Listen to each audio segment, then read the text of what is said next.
بسم اللہ الرحمن الرحیم۔ وقفے کے بعد دوبارہ معارف اسلامیہ پروگرام میں آپ کی خدمت میں حاضر ہوں۔ عرض کر رہا تھا کہ ایک تو شفاعت کے وجود سے انکار نہیں ہے قرآن مجید کے اندر، اور قرآن مجید میں اللہ سبحانہ وتعالیٰ نے یہ واضح کر دیا ہے کہ کون لوگ ہیں کہ جو شفاعت کے مستحق نہیں۔ میں آگے پھر عرض کروں گا۔ اب وہ لوگ کہ جو شفاعت کر سکتے ہیں، جو شفیع ہیں قیامت کے دن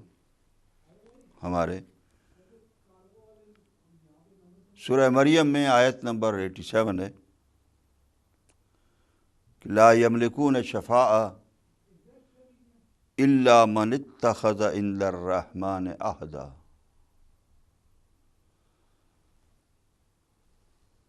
شفاعت کے مالک وہ لوگ ہوں گے کہ جن کا رحمان کے پاس ایک عہد ہے، اور زمان کے ساتھ جنہوں نے عہد کیا ہے اور اس عہد کو پورا کیا ہے۔ یہاں اللہ سبحانہ وتعالیٰ نے شفاعت کرنے والوں کی ایک نشانی بتا دی۔ وہ لوگ کہ جن کا اللہ سبحانہ وتعالیٰ کے ساتھ عہد ہوگا، وہ لوگ شفاعت کریں گے۔ اب وہ شفاعت کرنے والے یعنی ملکیت وہ رکھتے ہیں شفاعت کی اللہ سبحانہ وتعالیٰ کے اذن سے، اس لیے کہ لا یملکون جو کہا گیا ہے تو ملکیت کا اعلان کیا گیا کہ جو شفاعت نہیں رکھتے، جو شفاعت کی ملک نہیں رکھتے، کوئی بھی یعنی نفی کی گئی ہے، کوئی بھی شفاعت کا مالک نہیں مگر وہ لوگ ہیں کہ جن کا اللہ سبحانہ وتعالیٰ کے ساتھ ایک عہد ہے۔ اصول کافی میں امام جعفر صادق علیہ السلام سے روایت ہے الا من اتخذ عند الرحمن عہدا، تو آپ نے فرمایا الا من دان اللہ بولایت امیر المومنین والائمۃ علیہم السلام من بعدہ فہو العہد عند اللہ۔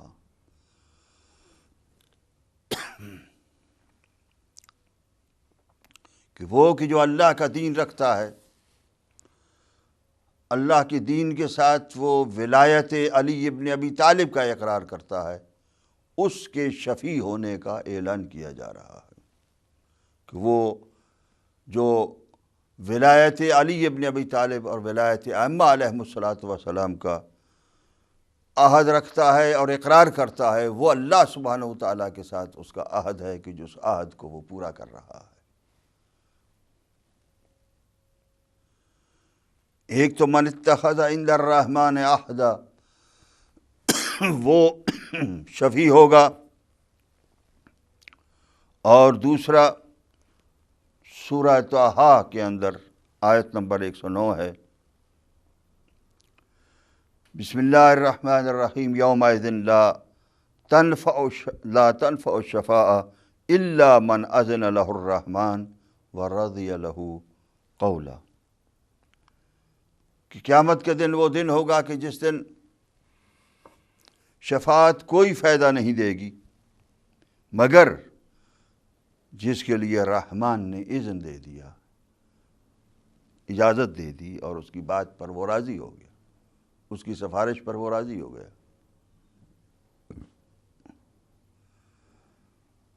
تو پہلا شفیع وہ کہ جس کا اللہ سبحانہ وتعالیٰ کے ساتھ عہد ہے، دوسرا شفیع وہ کہ من اذن لہ الرحمن، جس کے لیے رحمان اجازت دے دے گا۔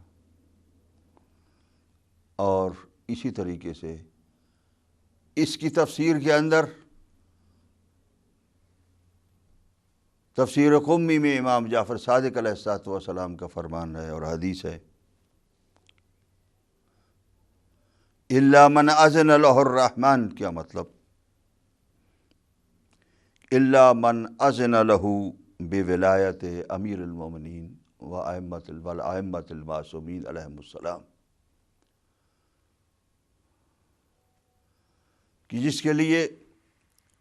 امیر المومنین کی ولایت کے ساتھ اذن ہو، یعنی امیر المومنین کی ولایت کے ساتھ جس کے لیے اذن دیا جائے وہ شفیع ہو سکتا ہے، ورنہ شفیع نہیں ہوگا۔ تیسری آیت سورہ زخرف آیت نمبر 86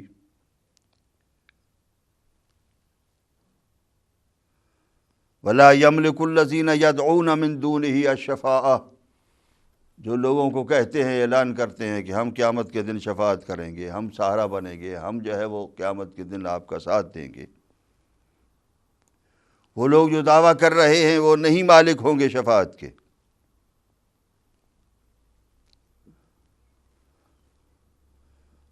الا من شہد بالحق وہم یعلمون، مگر وہ کہ جس نے حق کے ساتھ شہادت دی ہو، سچ کے ساتھ جس نے شہادت دی ہو وہ شفیع ہوگا، اور وہ یہ جانتے ہوں۔ تو اب 3 شفعاء کا ذکر قرآن مجید کے اندر بیان کیا گیا ہے صفات کے ساتھ۔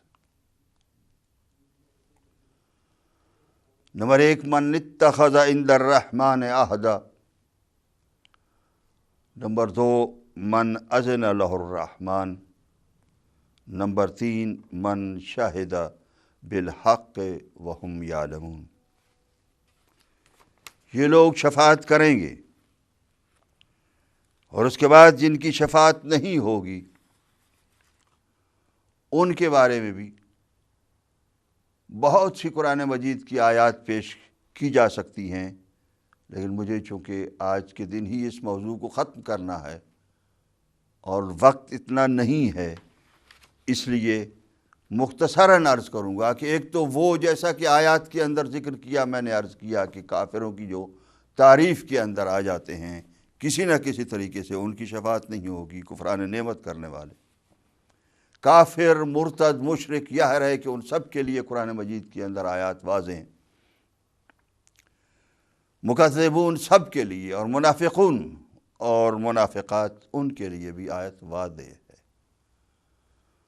وہ کہ جو لوگ دین کے اندر نفاق کرتے رہے، جو دین کے اندر سچائی کے ساتھ نہیں آگے بڑھے اور دین کو سچائی کے ساتھ قبول کر کے سچائی کے ساتھ دین پر عمل نہیں کیا، جیسا کہ ارشاد ہے سورہ توبہ میں، وعد اللہ المنافقین والمنافقات، اللہ نے وعدہ کر لیا ہے، یہ فیصلہ کر لیا ہے منافقین اور منافقات کے لیے اور کفار کے لیے، والکفار نار جہنم، نار جہنم کا، جہنم کی آگ کا اللہ نے وعدہ کر لیا ہے، سورہ توبہ کے اندر ہے، آیت نمبر 68 ہے کہ خالدین فیہا، جس جہنم کی آگ میں وہ ہمیشہ رہیں گے، یاد رکھیے گا کہ خالدین فیہا، اور اس کے بعد ہے یہ حسبہم،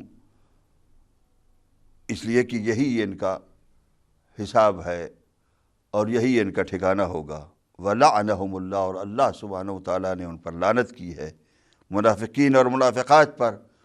وَلَهُمْ عَذَابٌ مُقِيمٌ، اور ان کے لیے ایک ہمیشہ رہنے والا، قائم رہنے والا عذاب ہے، کہ وہ عذاب نہ ختم ہونے والا عذاب ہے منافقین اور منافقات کے لیے۔ جو کسی ایک مومن کو بھی عمدن قتل کر ڈالے، اس کے لیے اللہ سبحانہ وتعالیٰ نے ارشاد فرمایا کہ من یقتل مؤمنا متعمدا، جو ایک مومن کو بھی جان بوجھ کر قتل کر دے، فجزاؤہ جہنم خالدا فیہا، اس کی جزا جہنم ہے، ہمیشہ اس میں رہے گا، وغضب اللہ علیہ، اللہ اس پر سخت ناراض ہے،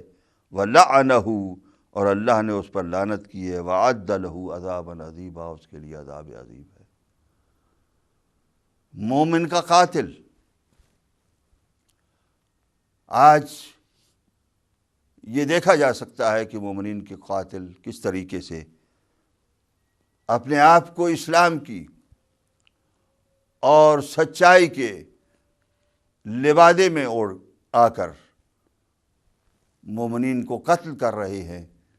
تو ان قتل کرنے والوں کے لیے سزا جو ہے کہ جہنم خالداً فیہا، وہ جہنم ہے کہ جس جہنم کے اندر ہمیشہ رہنے والے ہیں۔ پھر اسی طریقے سے جن لوگوں نے ظلم کیا ہے دوسروں کے اوپر، ثم قیل للذین ظلموا، سورہ یونس کے اندر ہے، وہ پہلی آیت سورہ النساء کی تھی، آیت نمبر 93 تھی، جو مومنین کے قاتل کو جو اللہ سبحانہ وتعالی جہنم کی خبر دے رہے ہیں، اور ہمیشہ کی جہنم کی۔ اب وہ لوگ کہ جو ظالم ہیں، ثم قیل للذین ظلموا، جن لوگوں نے ظلم کیا ان سے کہا گیا ذوقوا عذاب الخلد، یہ ہمیشہ کا عذاب چکھو، یہ ہمیشہ کا عذاب جس کے اوپر اللہ سبحانہ وتعالیٰ نے ذکر کر دیا، اس کو جہنم سے کوئی نہیں نکال سکے گا، اس کو جہنم سے کوئی نہیں نکالے گا، نہ اس کے لیے شفاعت ہوگی۔ کفران نعمت کرنے والے کے لیے شفاعت نہیں ہے، مرتد مشرک اور مکذبون کے لیے آیات بہت سی ہیں کہ جو ساری کی ساری پیش کی جا سکتی ہیں سب کے لیے، اس لیے کہ وہ ہمیشہ کی جہنم میں جانے والے ہیں۔ یاد رکھیے کہ جن کی شفاعت ہوگی، ان کا جب ذکر آتا ہے کہ وہ ان لوگوں کی شفاعت ہوگی کہ جو گناہگار ہوں گے مومنین، ان کے گناہوں کو معاف کرانے کے لیے ان کے شفیع کھڑے ہوں گے اور ان کے لیے شفاعت کریں گے، اور اللہ ان کی بات پر راضی ہوگا، راضی ہو کر اور اجازت دے گا، اذن دے گا، اور اللہ سبحانہ وتعالیٰ کے ساتھ ان کا عہد ہوگا، اس عہد کے ساتھ، اس عہد کے مطابق ان کی شفاعت کو قبول فرمائیں گے سبحانہ وتعالیٰ۔ کچھ مومنین تو وہ ہوں گے کہ جو گناہگار ہوں گے اور پہلی مرتبہ ان کی شفاعت جو ہے وہ ہو جائے گی، اور شفاعت سے وہ جہنم میں نہیں جائیں گے اور جنت میں داخل ہو جائیں گے۔ ایک یہ صورت ہے، اور ایک یہ صورت ہے کہ کچھ مومنین جہنم کے مستحق ہو جائیں گے، جہنم میں ان کو ڈال دیا جائے گا، اور کچھ عرصہ وہ جہنم میں رہنے کے بعد جن کے لیے عذاب جو ذکر کیا گیا ہے، وہ عذاب خالدین فیہا یا ابداً کے ساتھ نہیں آیا کہ ہمیشہ جہنم میں رہنے والے ہیں، جن کے لیے صرف جہنم کا عذاب کا ذکر ہوا ہے کہ وہ جہنم میں جائیں گے۔ تو وہ لوگ کہ جو جہنم کی مستحق بھی ہوں گے، مومنین میں سے ہوں گے، گناہگار مومنین، وہ جہنم میں جائیں گے، جہنم میں عذاب میں مبتلا رہنے کے بعد پھر ان کی شفاعت ہوگی، اور اس شفاعت کے ذریعے سے وہ پھر جنت کے اندر داخل ہوں گے۔ تو شفاعت اس طریقے سے پورے ہمارے دین اور مذہب کے اندر قرآن مجید کی آیات کے ذریعے سے تمام مسلمان مانتے ہیں، صرف وہی ایک گروہ کہ جو ہمیشہ شرک اور بدعتوں کی فیکٹری کے ذریعے سے شرک اور بدعت کے راگ الاپتا رہتا ہے، وہ گروہ کسی نہ کسی طریقے سے شفاعت اور سفارش اور توسل، یہ ایک امید ہے، ایسا نہیں ہے۔ دلیل یہ کہتے ہیں کہ اس کے بعد جو ہے یہ یہودیوں کا جو ہے وہ عقیدہ تھا، یا عیسائیوں کا کہ حضرت عیسیٰ قربان ہو گئے اور اب ہماری جگہ پر، اور اب ہمارے جو ہے وہ ہمیں کوئی بھی کسی قسم کی جو ہے وہ عذاب اور سزا نہیں ہوگی، وہ ہمارے لیے قربانی دے چکے اور اب ہم سب کے سب جنت میں جائیں گے۔ لیکن ایسا نہیں ہے ہمارے ہاں، بلکہ اعمال کی ہمیشہ تاکید ہے، اور میں نے عرض کیا کہ وہ آیات بھی بیان ہوئی ہیں کہ جن کی شفاعت نہیں ہوگی، اور وہ بھی بیان ہوئی ہے کہ جن کی شفاعت ہوگی۔ وہ مقام محمود کہ جس کے بارے میں تمام مفسرین نے اللہ سبحانہ وتعالیٰ نے جو عطا فرمانے کا وعدہ کیا ہے نبی اکرم نے خود کہا ہے کہ میں اس مقام محمود پر کھڑے ہو کر اپنی امت کی شفاعت کروں گا، کہ وہ هو المقام الذی اشفع لامتی، کہ میں اپنی امت کی شفاعت کروں گا۔ خود فرمایا نا اول شافع و اول مشفع، میں سب سے پہلا شفیع ہوں گا، سفارش کرنے والا ہوں گا، اور سب سے پہلا وہ ہوں گا کہ جس کی شفاعت قبول ہوگی۔ ہاں، شفاعتی لمن، میری شفاعت، یہ رسول اکرم ارشاد فرما رہے ہیں، اور تمام مسلمانوں کی کتب حدیث کے اندر سے نقل کر رہا ہوں کہ میری شفاعت لمن شہد ان لا الہ الا اللہ، وہ جو گواہی دے گا لا الہ الا اللہ کی، مخلصاً، بالکل سنسیئرٹی کے ساتھ، یصدق قلبہ لسانہ،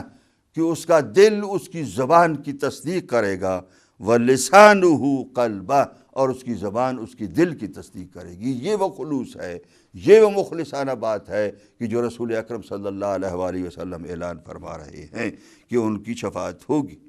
اسی طریقے سے من لا یحضر الفقی میں اور دوسری کتابوں کے اندر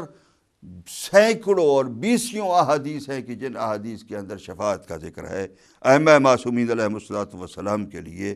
کہ امیر المومنین نے ارشاد فرمایا لنا شفاعت، ہمارے لیے شفاعت ہے، وَلِأَهْلِ مَوَدَّتِنَا شفاعت، اور ہمارے اہل مودت کے لیے بھی شفاعت ہے، کہ ہم بھی شفاعت کریں گے اور ہمارے ساتھ محبت کرنے والے بھی شفاعت کریں گے۔ ان کی سفارش بھی اللہ سبحانہ وتعالیٰ قبول کریں گے، مومنین کی بھی، اور ہماری شفاعت بھی، جیسا کہ امام جعفر صادق علیہ السلام نے ارشاد فرمایا واللہ لنشفعن لشیعتنا، واللہ لنشفعن لشیعتنا، واللہ لنشفعن شیعتنا حتی یقوم الناس فما لنا من شافعین ولا صدیق حمیم، ہم شفاعت کریں گے، شفاعت کریں گے، شفاعت کریں گے، اور لوگ کہیں گے ہمارا کوئی شفیع نہیں ہے۔ اللہ سبحانہ وتعالی ہمیں شفاعت عطا فرمائے، اور ہم اس شفاعت پر یقین رکھ کر اس دنیا کے اندر اس دین کے اوپر عمل کریں۔ اللہم صلی علی محمد و آل محمد۔